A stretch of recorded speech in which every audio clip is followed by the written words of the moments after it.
Welcome to Hi-Fi. I'm Marcos, this is Kurt, and today we're looking at the very limited NAD 3050 LE. Here we have the new 3050 LE, the amp that you can't buy. Well, you can kinda buy it, just not the LE version. As you may have found out, the LE is super limited edition and already mostly pre-sold. But later in the video, we will explain the difference between the LE and the non-LE versions.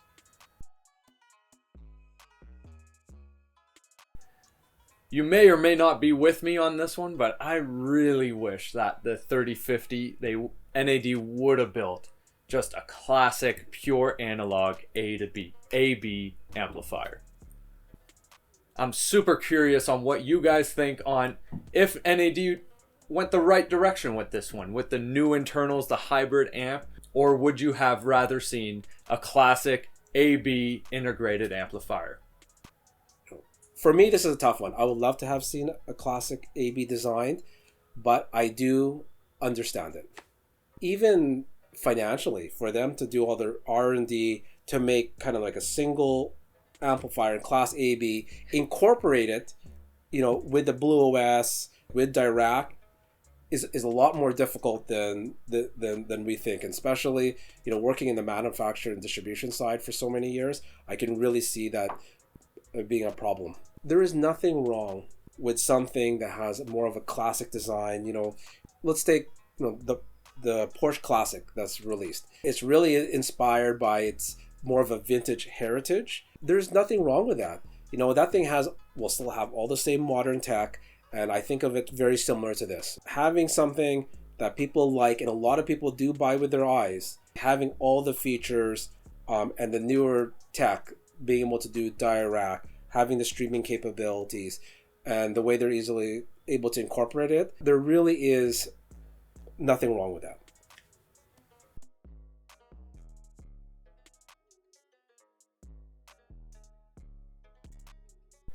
The 3050 LE is priced at $2,572 Canadian, or around $1,950 USD.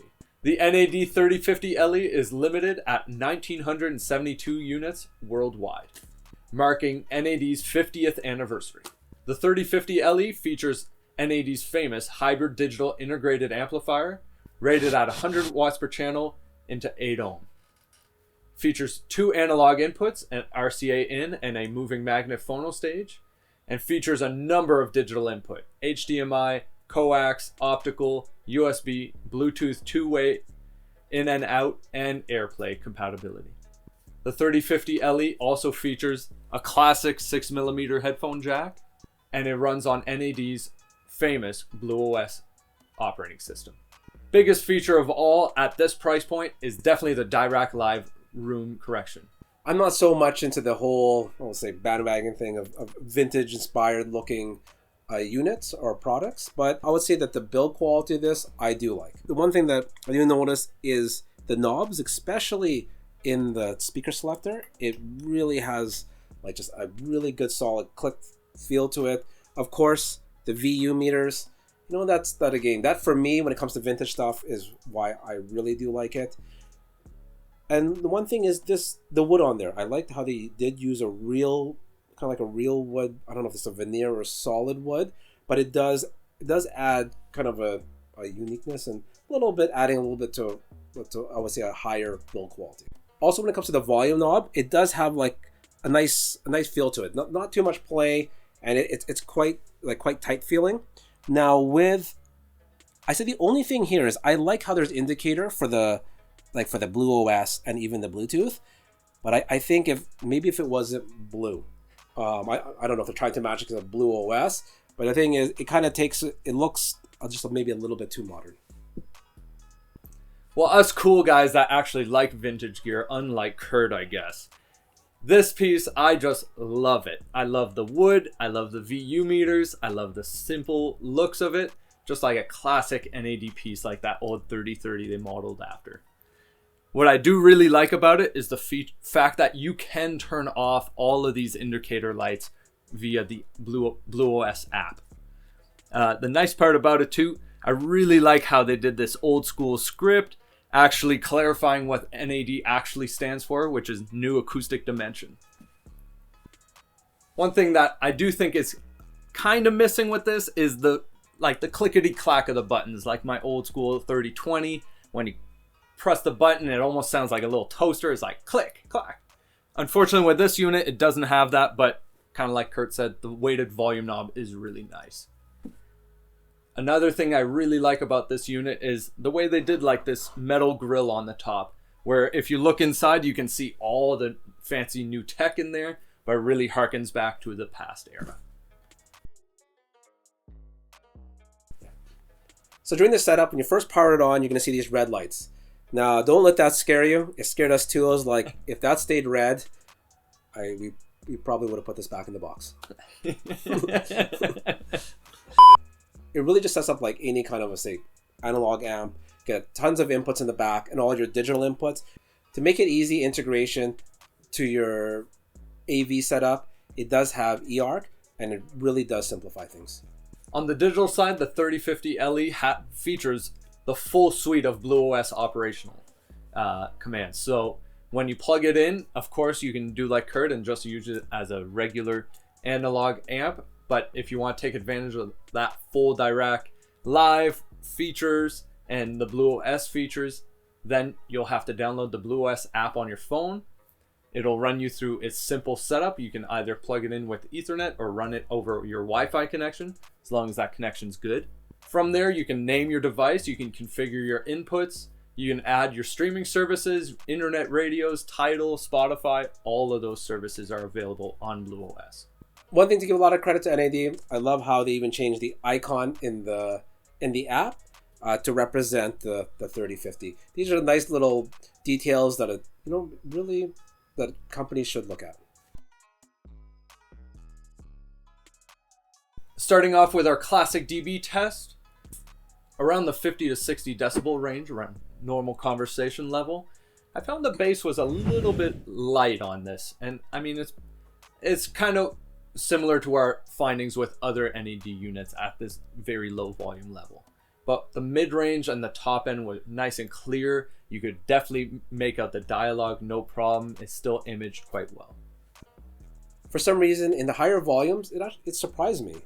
We were easily hitting 84, 85 dBs quite comfortably. Which is just weird. It seems like even compared to the 368 that I listened to, I know it does have a little bit more power, but this actually just seems like it has quite a bit more. At the higher volumes, you can easily listen to it. The one thing is, you can tell there wasn't any kind of shrill or fatigue at those loud levels. It still sounded very dynamic, especially in the bass region. You do hit a certain point, and when you reach that point, it goes from very little to distortion to quite a bit of distortion, and even almost like a hard clip. So just make sure to watch out for that if you do have this amplifier. When it came time to listening to the NAD 3050 LE, it was a great time. I really enjoyed listening to it, and I mean, maybe I'm biased, but I love looking at those VU meters for sure. The first song that we thought really stood out today was Everything But the Girl, The Night I Heard Carusa Sing. It's a pretty unique Everything But the Girl song, because instead of Tracy Thorn singing, it's Ben Watt that sings, and she's doing backup vocals. The thing I really think that's really prevalent with this song is just how forward those vocals are, and it's almost like they're just a couple feet ahead of you, and I found that the NAD did a great job portraying that. When listening to this track through this amp, and a lot of you guys can also listen to it for your own system, I would say that it's really, the soundstage is very accurate and quite pinpoint.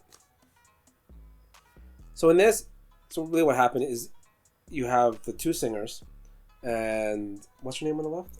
Tracy Thorn. Yes. And Tracy Thorn, she's just slightly on the left. And on this amp, you can clearly hear that. You can even see how the sax in the background there, when you're listening to it, it's supposed to be just behind. And you can actually almost visualize or hear that in the soundstage, which I thought this amp did such a good job. because you can set the kind of mood and the picture that this amp does so well, it just adds to that kind of emotional feel of what this song is all about. The second song we listened to is more of an alternative song, maybe a little bit more heavy rock, by the band called Brand New, and the song is called Lit Me Up. The song starts off and it's really like almost liminal. You feel like you're in a really liminal space. It's like got a weird recording of like a radio interview where there's like an older lady talking about her dream. As the song progresses, the vocals, the guitars, and the drums come in, and it's still keeping in that liminal or like eerie theme. I love the feel of this song, and you should definitely give it a listen. Playing this song on the NAD 3050, I found it really did a great job with the texturing, with the vocals, everything. You could really pick apart everything in that recording. So at the beginning of this track, it is really meant to be eerie. And I do think an amp like this does bring it out. And the reason why I say that, like a lot of other NAD products, it's quite lean, I would say. And we're talking about more neutral. So at the beginning when they're talking, it just creates this more, I would say it's more true and accurate to the sound, and just adds to that eeriness when they're kind of talking to each other almost.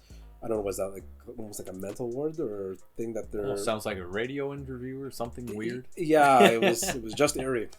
And the one thing is on this is the bass line. You know, it's in this song, what they do, they got this really consistent bass line. And I think this really did a good job keeping everything sounding really clean and controlled. And I would just say also too is this is where something like Dirac comes in. You know, as soon as you turn on with or without the rack, there's a little bit of a almost of a heightened in that bass line. It was some parts were a little bit too heightened that you're so not supposed to be there, and something like the rack just completely cleans that up. So as you know, at the beginning of the video, these are pretty much already all sold out. So really, what are the differences between the 350 LE and basically the non-LE? So this is just what I heard, so don't hold me to it, but they're expected for the non-LE, the 3050E, to come out somewhere in March. So there's really mainly only two main differences. Actually, three. The first one is people that like getting a numbered product or a serial number on there. For example, like this one is, I think it's 64 or 66. 66 Yeah. Out of 1972. They will really appreciate that. Another thing is the finishing on there. This is a real wood veneer or wood finishing. The other one, from what I heard, is going to be a vinyl wrap. Now online, it's kind of weird. If you Google it, you will see some with a silver top. I had no clue that was even going to be an option, and maybe it won't be. But let's, I guess time will tell. And the last thing that's a major change on there is the Blue OS. The other one doesn't come standard with the Blue OS. However, this one does. The price is going to be $18.99, and then you just have to add the Blue OS card to there.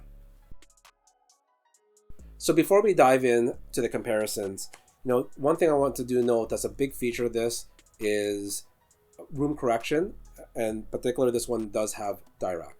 So why it's important? A lot of times you got to consider if your room may not be the most ideal setup, or maybe not even the best configuration. A lot of times is just by having Dirac and the problems it fixes outweighs more than even upgrading to like say at a higher end amp. And it really is that important. And this is coming from someone too that is Dirac certified, and I'm glad to see it come standard, especially with the LE. So when looking at other manufacturers, one thing that quickly comes into mind, something that has an amp is, what I mean, a true all-in-one, is probably the Evo 75. I think with the Evo 75, in terms of sound, unless I have it beside me, it is really similar. You got that normal, very neutral, lean sounding type amps because of its Class D nature. I do know with the Evo 75 though, I do believe it's Purify, and you don't have to go into the Evo 150 to get that, which would be definitely a bonus. That is something that, in order to really give a true comparison, we might have to do like another shootout or something with that. So I have a feeling a lot of you are going to ask is, how does it compare to other NAD products? And I think the best comparison would be the 399. Because with the 399, from what I can remember, when it comes to overall bass control, I would say it definitely was better on the 399. And also too is even when it comes to the amount of, I would say, transparency and detail in the music, the 399, again, from what I remember, seemed to have a little bit more. And it does make sense because with the 399, it uses their what they call their latest kind of purify amplifier, which is supposed to be a step above from the other Encore and digital hybrid amplifiers that were out there. So it does make sense that sonically, I say I would have to give it to the 399. But there is a price difference because that does retail for $800 more, and it doesn't have the cool vintage looks that this one has. If you're like me and you really love that classic vintage look, I really recommend using the 3050 LE and pairing it with some more vintage speakers like the new PSB Passive 50s, the KLH Model 3s, the Wharfdale Lintons, and there's so many more that have that classic old school look. Another good pairing that I would see as well would be with some Spendor, maybe some of the A series from Spendor or even some of the smaller PMCs. Since the NAD 3050 LE is such a neutral amplifier, you should really just pick a speaker that you really enjoy as well. When it comes to room size or spaces that the 3050 really suits, you can put it anywhere, really a small to a medium largish space. Extra large rooms, definitely not, you're going to run out of power. Thanks for watching, and we'll see you in the next one.